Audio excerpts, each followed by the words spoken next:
दयालु को दया आगे कहते हैं, भट्टो मागिल फांकी पा। अरे ब्राह्मण, पिछले समय पर देखो, वो बात निकल आई, पोथी रखनी, भागा उनके पीछे, एक धोती पहन रखी। औरत ने कहा पानी ठंडा हो जाएगा, नहा लो। उसने कहा नहीं, मैं आज तक तेरा था, अब जिसका हूं उसके साथ जा रहा हूं। पत्नी ने कहा ठहरो, मैं भी आती हूं। उसने कहा नहीं, घर संभालो, घर छोड़कर नहीं जाना। वो पतिव्रता थी, पति की आज्ञा से रुक। भगवान अपने भक्तों को लेकर के चले, घूमते घामते एक जगह पर गए। रात के समय, मांदा जगह का नाम है। बिस्तरा बिछाने के लिए जगह साफ कर रहा है भंडारे का, बिच्छू ने काट खाया। जगह साफ की और प्रभु का बिस्तर लगाया, लेकिन दर्द बहुत बढ़ गया। कहने लगा, प्रभु दर्द बहुत है, अगर आप आज्ञा दें तो मैं आपकी स्तुति करूं ताकि मेरा दर्द बंद हो जाए। भगवान ने आज्ञा दी, उन्होंने स्तुति गाई और बिच्छू उतर गया। तो इस प्रकार भगवान अपने भक्त को साथ लेकर घूमते घामते रितपुर के पास अचलपुर में आ गए। 16 साल तक भगवान की सेवा में रहे भंडारे का। उनके मन में एक दुख था कि मैं काफी पैसे वाला था, मेरे घर पर मेरे स्वामी आए, मैंने कुछ सेवा नहीं की, मेरे पास अब फूटी कौड़ी नहीं है, प्रभु की पूजा करूं या एनकाउंटर करूं, ये दुख था। भगवान ने कहा दुख मत करो, हम तुम्हारी इच्छा पूरी करेंगे। निर्वाण नाम का मंदिर है, वहां बैठे हैं। श्री चक्रधर स्वामी ने कहा तुम यहीं बैठो, अगर कोई आदमी आए तुमसे कुछ कहे तो उसकी बात मान लेना। प्रभु दूसरी ओर जा बैठे। पांचौल उपनाम की एक धानाबाई नाम की बाई आई, पैसे वाली थी। उसने मंदिर की पूजा की। जब प्रदक्षिणा करने लगी तो भंडारे कार पर नजर पड़ी, प्रणाम किया, उनको कहा चलो मेरे घर। भंडारे कार को देखती उसके मन में श्रद्धा जाग उठी, इस महात्मा की अष्टांग पूजा करूंगी। गए और उसने सब तैयारी शुरू की। भंडारे कार ने पूछा मां क्या कर रही है?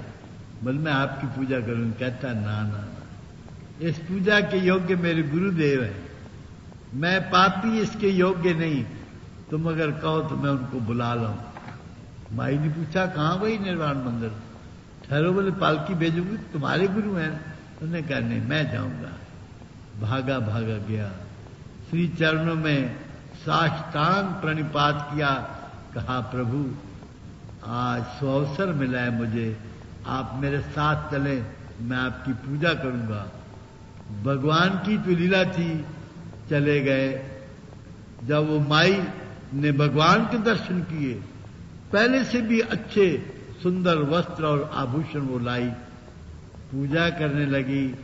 चक्रधर स्वामी ने कहा ना, ये पूजा जो है ना, इस पर अधिकार भंडारे कार का है, तुम इसके हाथ में दो, ये पूजा करेगा। तथास्तु पूजा की और बाद में भंडारे कार की भी पूजा उस माई ने की। सब धन द्रव्य वगैरह वहीं रख करके भगवान वहां से निकल गए। प्रभु सदा फिरते थे, साधु चलता भला, पानी बहता भला, ये सिद्धांत था। तो घूमते घामते भगवान फिर नांदेड़ में आ गए। नांदेड़ में जब प्रभु आए तो वहां एक ब्राह्मण रहता, और ब्राह्मण होने के बावजूद दुष्ट बुद्धि था, संतों की निंदा करता था, ईश्वर पर भी श्रद्धा कम थी। स्वामी ने भिक्षा मांगी। ब्राह्मण कहता है कितने सुंदर जवान हो, भीख मांगते हो, अच्छी बात नहीं। भगवान ने कहा क्या करूं? ब्राह्मण कहता है काम करो। बोले मुझसे कौन काम करवा सकता है? बात नहीं समझता अभिमानी, कहता मैं मेरी गौएं चराओ, मैं तुमको रखता हूं। भगवान ने कहा तथास्तु। प्रभु ने कहा मैं रहता तू। उसने कहा क्या लोगे? वो लेता लेता नहीं। मेरी कुछ शर्तें हैं, वो ये कि गौएं खोलूंगा, चराने ले जाऊंगा, ला करके बांधूंगा नहीं, चारा पानी करूंगा लेकिन दोहूंगा नहीं, दूध नहीं निकालूंगा। नहीं समझा प्रभु के भाव को वो। उसने कहा मैं खुद कर लूंगा, आ जाओ। अब भगवान के कहने का ये भाव था कि गौओं के दूध पर अधिकार उनके बछड़ों का है। हम उनका अधिकार छीनते हैं, स्वयं पी लेते हैं। और ईश्वर का अवतार इसलिए होता है कि जीव जो बंधन में पड़े हुए हैं, इनके बंधन तोड़ करके मुक्ति दे। तो गौओं को फिर बंधन में डालना ये ईश्वर का काम नहीं। इसलिए ये दो शर्तें उन्होंने। दूसरा, कुछ उसके भाग्य अच्छे आ गए ब्राह्मण के, उसकी भी सदगति होनी थी। प्रभु कुछ दिन उसकी यहां रहे, खाया पिया। इसलिए भगवान ने उसका कल्याण करने के लिए भी ये बात स्वीकार की। एक दिन ब्राह्मण ने पत्नी से कहा, आदमी बहुत अच्छा मिला है, इसको नाराज नहीं करना, खाने के लिए दूध, दही, मक्खन दो, प्रसन्न रखो। गौओं का दूध बढ़ गया, मक्खन बढ़ गया, रिष्ट हो गई, खुश है। लेकिन ग्वालों ने आकर की शिकायत की कि तुमने चाहे मुफ्त में रखा है आदमी, गौएं तुम्हारी नहीं बचेंगी।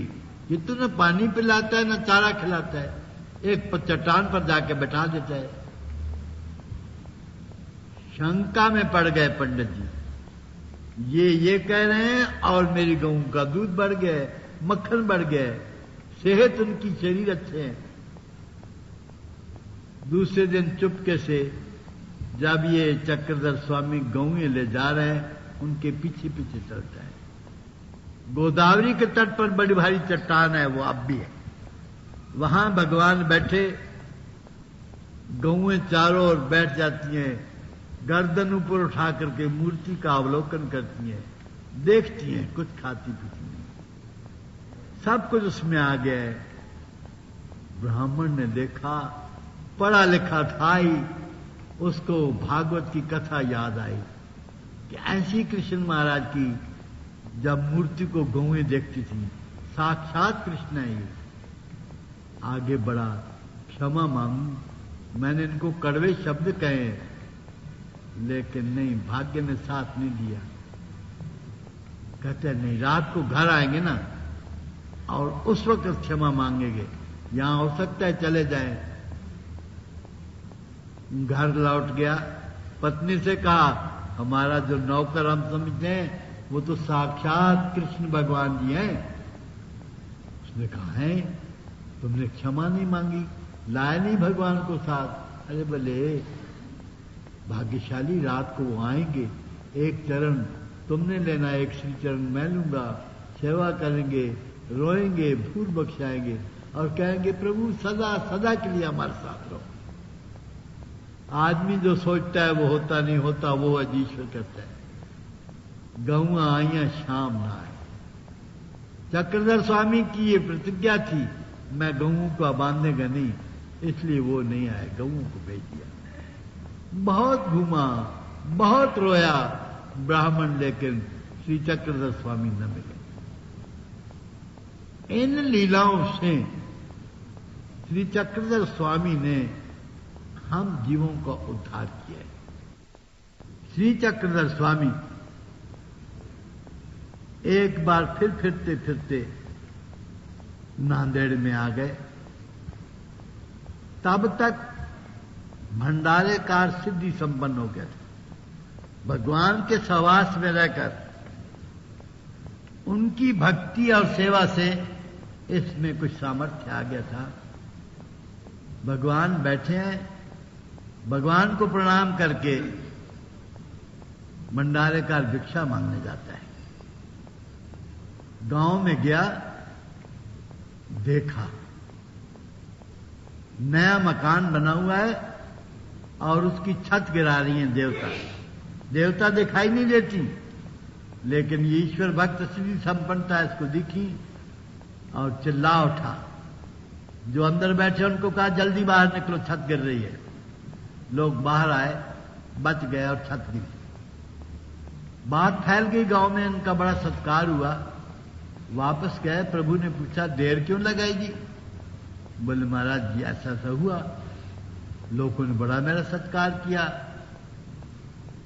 बोले फिर तुम ये चाहते हो लोग तुम्हारी पूजा करें, आदर सत्कार करें? बोले ना महाराज। रो पड़ता है भंडारेकार, प्रभु ना, ये तो विकल्प है, मैं तो तुम्हारा सेवक हूं, ये बात मैं नहीं चाहता और नहीं होनी चाहिए। स्वामी ने कहा अगर नहीं चाहते तो चमत्कार क्यों दिखाते? तुमने क्यों कहा छत गिर रही है? भूल गया प्रभु, अब नहीं करूंगा। इस घटना के कुछ दिन बाद बीमार हो जाते और वहीं उनका देहांत हो जाता है। प्रभु ने कहा अगर तुम जीवन चाहते हो तो मैं दे सकता हूं। उसने कहा नहीं, आपकी दानू पर सिर रखा हुआ है, श्री मूर्ति को देख रहा हूं, स्मरण कर रहा हूं, इससे अच्छी मौत और नहीं है। भगवान ने अंतिम संस्कार किया भगत का, उदास हो गए, वहां अच्छा न लगे, चल निकले, थोड़ी दूर जंगल में गए, देखा कुछ ग्वाले गौएं चरा रहे और खेल रहे। भगवान ने कहा मुझे भी खेलने की तुम अनुमति दे दो। उन्होंने कहा आ जाओ स्वामी जी। खेल था, जो पार्टी जीत जाती वो हारी हुई पार्टी की पीठ पर बैठ करके थोड़ी दूर जाती। जब श्री चक्रधर स्वामी एक ग्वाले की पीठ पर बैठे, उसे स्थिति हो गई, आनंद में मग्न वो लेकर के प्रभु को जा रहा है। दूसरे चिल्लाए भाई अपनी हद आ गई है, उतार इनको, स्वामी जी को क्यों बोझा ढो रहा है? उन्होंने कहा पगलो मैं नहीं उतारूंगा, मुझे बड़ा आनंद हो रहा है, जैसे ये मेरे शरीर पर बैठे हैं मैं मग्न हूं आनंद में। अब ग्वाले तो थे ही, उसने कहा हमारे मेरी पीठ पर बैठो, कैसा आनंद है मैं देखो। यही खेल शुरू हो गया और प्रभु ने सबकी पीठ पर बैठकर सबको स्पर्श किया। ईश्वर अवतार के स्पर्श बहुत लाभ होते हैं। जीवात्मा को स्पर्श हो, मृत्यु के बाद भोग में जन्म मिलता है, राजा बनता है। देवता को तो उसका आनंद बढ़ जाता है, और जड़ जीव जो है उसको हो जाए तो उसके दुख प्रतिबंध हो जाते हैं। ऐसे कई स्पर्श से लाभ होते हैं। दर्श स्पर्श ये प्रभु की लीला है। तो इस प्रकार वहां से प्रभु जाने लगे। ग्वालों ने कहा नहीं महाराज थोड़ा रुको, हमारे पास खाना है, आप भी खा के जाएं। सब ने अपना अपना खाने की गठरी खोली, अच्छे अच्छे पदार्थ भगवान के सामने रखे, सब ने मिलकर के खाया। भगवान चल गए। भगवान आगे जाकर के थोड़ा बैठ गए। इतने में एक सन्यासी आया और ये ग्वाले बातें कर रहे थे। एक कहता था मुझको बड़ा आनंद आया, जो मुझे आनंद मिला है ना तुमको नहीं मिला। दूसरा कहिए वो सन्यासी चक्कर में पड़ गया, अनपढ़ जंगल के रहने वाले ग्वाले आनंद की भाषा कहां से सीखा है? पूछा। उन्होंने कहा अभी अभी एक स्वामी जी साक्षात ईश्वर हमारे में खेले, हमारी पीठ पर बैठे, हमको आनंद आता। किधर गए किधर गए? उन्होंने दिखाया इधर। वो भी भाग करके गया। भगवान बैठे थे, उनके दर्शन किए, सामने बैठा, उसे भी स्थिति भगवान ने दे दी। चल निकले प्रभु आगे। कोप चुंडी करके एक तीर्थ है वहीं पर, नदी के पार तालाब के किनारे पर भगवान बैठे हैं। बच्चे आए, गऊ को पानी पिलाया, कपड़े उतार के नहाने लगे, बच्चे बाहर नहीं निकले। भगवान ने उस तालाब के अंदर अवगढ़ा था, उसमें उनको रख दिया। रात को जब बच्चे न लौटे, गौएं लौट गई, घर के लोग ढूंढने आए तो देखा कपड़े पड़े हैं, बच्चे नहीं। पूछा महाराज ये बच्चे कहाँ गए? बोले आवाज दो, जिसका नाम लोगे वो आ जाएगा। सब ने आपने अपने बच्चों को बुलाया, आ गए। घर जाके पूछा तुम पानी में रहे कैसे, तुमको दुख नहीं हुआ? अरे काहे का दुख, हम तो भगवान के साथ हंस रहे थे, भगवान की उपदेश सुन रहे थे, लीलाएं देख रहे थे। सबको बड़ा आश्चर्य हुआ और भगवान की उन्होंने पूजा पाठ की, रखा एक आधा दिन।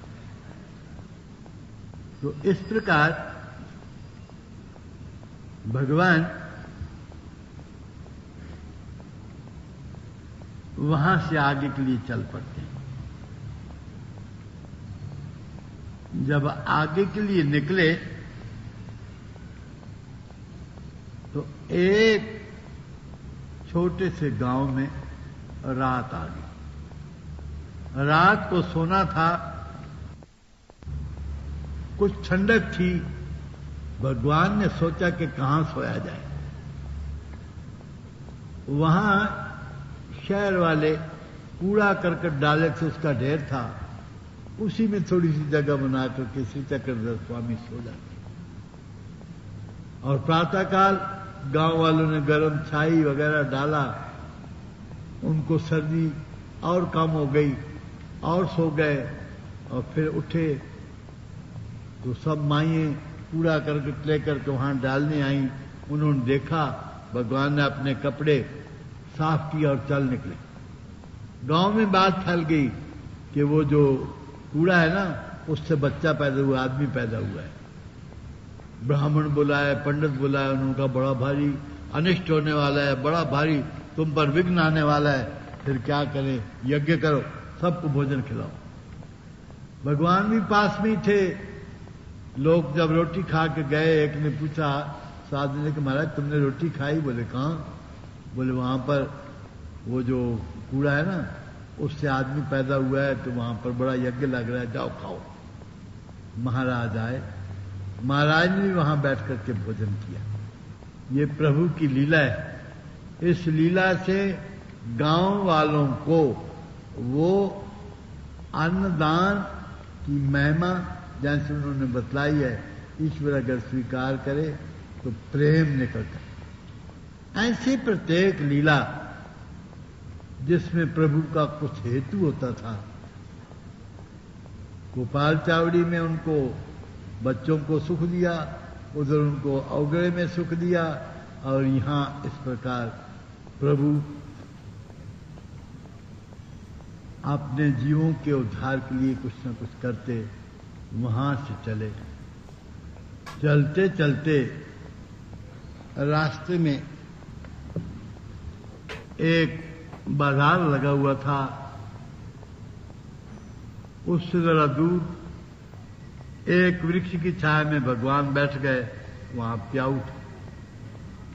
बाजार करके चमार और चमारिन वापस घर के लिए लौटे। चमारिन पीछे रह गई और चमार आगे था। वो आया, श्री चक्रधर स्वामी की वो मोहक मूर्ति देखी, श्री चरणों में नमस्कार किया और बैठ गया। देखते ही रह गया। उस आंखी नहीं हटती थी प्रभु की सुंदरता से। तो उसने भगवान को सुपारी दी, पान बना के दिया, जो महाराज ने स्वीकार कर लिया। प्रभु की इस महिमा को वो देख ही रहा था। चमारे ने आगे से कहा चलो देर हो गई है। कहते ठहर, थोड़ा और ठहर। जब 2-4 बार कहने पर वो नहीं उठा, उसने कहा चलो अगर नहीं तो किला तोड़ दो, तुम्हारी मेरी शादी टूट गई, मैं जाती हूं। उसने तोड़ दिया। बोले कौन साक्षी है? बोले महाराज। चमारे ने पूछा क्यों महाराज, आप साक्षी ने इसने मुझको तलाक दे दिया? बोले हाँ। उसके चले जाने पर उस चमार को भगवान ने विद्या दी, स्थिति दी। जिससे अपने आप को वो भूल गया और देव बन करके विचरने लगा। लोग उसकी पूजा करते, घर ले जाते, नहलाते, पिलाते, खिलाते। ऐसा प्रांत भर के गांवों में गया। एक दिन उसके गांव का एक चमार आया, उसने उसको पहचाना और कहा, अरे तुम ब्राह्मण हो, पढ़े लिखे हो, मूर्ख बन गई, तो अमुक अमुक चमार है, तुमको इसने भ्रष्ट कर दिया है। लोगों ने पता किया, बात सच निकली, बड़ा क्रोध आया। पंडितों को बुलाया, भाई इसको क्या दंड देना चाहिए।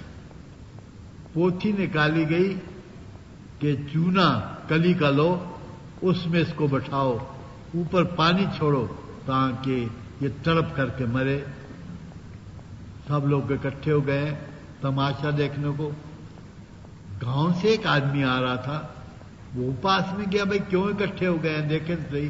अरे क्या कर रहे हो? बोलो तुमने वो देखा ना, वो जो ईश्वर बन के फिरता था, उसको इसमें अब दबा दिया और पानी डाल के मारने लगे। कहते हैं मूर्खो, वो तो बाजार में नाच रहे हैं, खेल रहे हैं, उनके गले का तो हाल ही नहीं सूखता, तुमने क्या मारना है? लोग उधर भागे, सचमुच वहीं से। तो एक ईश्वर की साधारण सी देवता की विद्या दी तो उसका ये चमत्कार, इतनी शक्ति आ गई। तो ईश्वर का जिसको ज्ञान मिल जाए या प्रेम, उसकी शक्ति का क्या अंदाजा लग सकता। लेकिन बात यह है, विश्वास पक्का चाहिए, दृढ़ निश्चय श्रद्धा पक्की हो। डावाडोल जो होता है वो इन चीजों को प्राप्त नहीं कर सकता। चलते चलते एक उनको साधु मिल जाता है, घोड़ा चूड़ी का शिष्य है। महाराज से कहने लगा, किष्किंधा पर्वत पर चलो, वहां पर घोड़ा चूड़ी आए हैं, बहुत साधु हैं। महाराज ने कहा चलो। गए, कुछ दिन सफर मिलकर के किया। भगवान भिक्षा मांगते, वो चाटनी करता, चाटनी करते जो हाथ पर रखते वो चाट लेता। एक बाई ने क्रोध में आकर गरम गरम एक खीर की तरह चीज उसके हाथ पर डाल दी। वो चाट गया लेकिन हाथ जल गया। क्रोध में उसने उसकी चौखट पर हाथ फेरा, आग लग गई। आग बढ़ गई, गांव जलने लगा। पीछे देखता और हंसता जब महाराज के पास आया। महाराज ने कहा, बड़े खुश हो, क्या बात है? बोले ऐसी बात हुई, उस माई ने मेरा अपमान किया, मैंने आग लगा दी, गांव जल रहा है। भगवान ने कहा, पापी, वो हिंसक, इतनी प्राणियों की तूने हिंसा की, तेरे मन में जरा सा भी पश्चाताप नहीं, हंस रहा है, ये कहां भोगेगा? ऐसे हिंसक का मैं साथ नहीं दूंगा, चले जाओ, मैं तेरे साथ नहीं आता। उसने कहा अच्छा भाई। भगवान वहां से चले, उदास हो गए थे, रिद्धपुर में आ गए। रिद्धपुर में आने के बाद कुछ दिन महाराज रहे।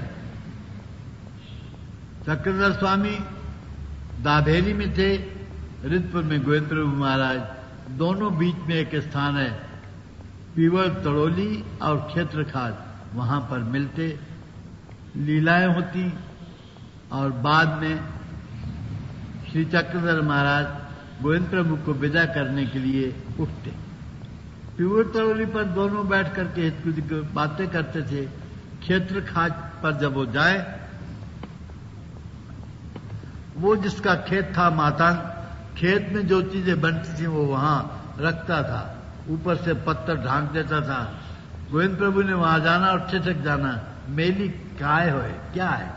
बैठ के थोड़ा बहुत खाना, श्री चक्रधर स्वामी ने प्रसाद लेना, दूर से उसने अवसर देखना, मातांग ने जो रखता था, और फिर वो बचे हुआ प्रसाद घर पर ले जाना। तो क्षेत्र खाद ये दोनों पवित्र तीर्थ है, प्रसाद तुल्य इनको माना गया है। वहां खड़े हो जाते श्री चक्रधर महाराज। महाराज गोविंद प्रभु रिद्धपुर की ओर चल पड़ते, तब तक खड़े रहते जब तक वो दिखते थे। तो इस प्रकार एक दिन काठसुरा ये जन्म स्थान है गोविंद प्रभु का। वहां से रूप नायक नाम का एक भक्त आया, उसने महाराज के दर्शन किए और कहा चलो मेरे साथ। भगवान ने कहा चलो भाई। आगमिक था, पूजा करनी जानता था, उसने बड़ी विधि पूर्वक भगवान की पूजा की, भोजन खिलाया। महाराज रहे नहीं, चल पड़े। आगे जिस रास्ते से जा रहे हैं, लोगों ने कहा स्वामी जी इस रास्ते से मत जाओ, इधर बहुत बड़ा एक भैंसा रहता है, वो लोगों को मार देता है, हो सकता है आपको भी कष्ट दे।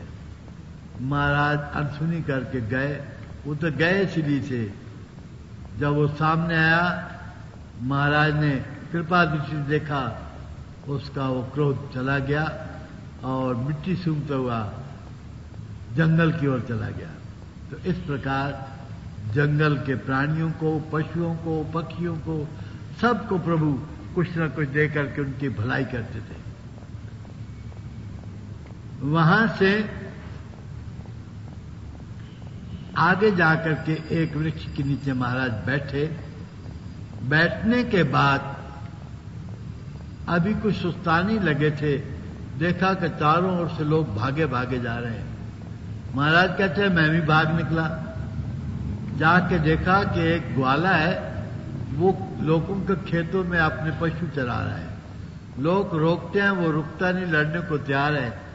कहते हैं मुझसे रहा नहीं गया, सबसे आगे मैं बढ़ा और एक कस करके चांटा लगाया मुख पर, उसकी आंख नीचे आ गई। आंख दबा करके वो बैठ गया, रो पड़ा, श्री चरणों में गिरा, प्रभु क्षमा कर दो, एक बार क्षमा कर दो, मुझसे भूल हो गई, मेरी आंख ठीक कर दो, मैं दर्द से मर जाऊंगा, मैं फिर ये काम नहीं करूंगा, किसी को कष्ट नहीं दूंगा, किसी के खेत में पशु नहीं चराऊंगा। भगवान को दया आ गई, उसकी आंख फिर वैसी लगा करके ठीक कर दी। तो इस प्रकार श्री चक्रधर स्वामी घूमते घामते झाड़ी प्रदेश में आ जाते। नागपुर के आजू बाजू में जो जगह है उसको झाड़ी प्रदेश कहते हैं। वहां महाराज एक वृक्ष के नीचे आसन लगा करके बैठे। कारतल भिक्षा, हाथों पर भिक्षा मांगना, तरु तलवासा, त्रस्त के नीचे सोना, ये उनका कार्यक्रम था। एक दिन वो भिक्षा मांगने गए, उन जहां जिस वृक्ष के नीचे श्री चक्रधर स्वामी बैठते थे वहीं आकर के राम दरना अचलपुर का जो मांडिक था उसकी सेना उतरी। अब भगवान आए, ये तो अपनी धुन के पक्के थे, वो सीधे पलटन के बीच से निकल करके जाने लगे अपने पेड़ के नीचे बैठने को। लोगों ने शोर मचाया, मशाले लेकर के आए, तब तक महाराज पहुंच चुके थे, आसन लगाकर बैठे, डरे नहीं। बहुत लोगों ने कहा आखिर रामदरना को लाया गया, प्रभु की अलौकिक मूर्ति को देखा, श्री चरणों में गिर गया और क्षमा मांगी। घर पर ले गया, तंबू में अपने आदर सत्कार किया और कहा महाराज मैं एक लड़ाई पर आया हूं, अगर ये लड़ाई मैं जीत जाऊं तो मैं आपको अचलपुर ले चलूंगा, बड़ा सुंदर गांव है। भगवान ने कहा हमने देखा हुआ है। आखिर प्रभु कृपा से वो लड़ाई जीत गया और जीतने के बाद बड़ा आग्रह करके श्री चक्रधर स्वामी को अचलपुर ले गया। अचलपुर जाने के बाद भगवान वहां 10 महीने रहे। सवारी गरुड़ नाम का घोड़ा था, उस पर बैठते थे। घोड़े को भगवान के स्पर्श से स्थिति हो जाती थी, वो झूमने लगता था। महाराज खड़े होकर के उसके गर्दन पर हाथ फेरते, अगलों को पता न लगे क्यों खड़े हैं। मंदिर में जाते, कथा सुनते, ये उनका कार्यक्रम था। और घर पर रामदरना की माता और दूसरों को दर्शन देकर उन्हें प्रवचन सुनाते, उनकी सेवा को ग्रहण करते। एक दिन प्रभु ने कहा कि मैं जाता हूं। रामदरना और परिवार के लोग श्री चरणों में गिर गए, नहीं प्रभु अभी मत जाओ। भगवान उदास थे, निकल गए, जंगल में जाके बैठे। बड़ा खोजा, कहीं पता न लगा। आखिर एक ने आके कहा जंगल में फलाना जो मंदिर है महाराज वहां बैठे। राम दरना गया, उसने क्षमा मांगी और कहा प्रभु एक बार घर पर चलो। माता तुलसी जब तक नहीं चढ़ाती वो भोजन नहीं करती, वो अपना व्रत पूरा कर लेगी, आप जहां चाहें चले जाना, जहां चाहो वहां चले जाना, भगवान ने कहा था। तो इस प्रकार भगवान राम दरना और उसके परिवार को आशीर्वाद देकर उनके द्वारा जो बड़े कीमती पूजा की गई वस्त्र वगैरह दिए वो पहनकर वहां से चल निकलते हैं। इसके साथ ही आज का प्रवचन समाप्त। प्रेम से कहिए गोपाल कृष्ण श्री दत्तात्रेय श्री चक्रपाणी महाराज, श्री गोविंद प्रभु महाराज, श्री चक्रधर महाराज। सर्वे सुखिनः सन्तु, सर्वे सन्तु निरामया, सर्वे भद्राणि पश्यन्तु, मा कश्चित् दुःखभाग्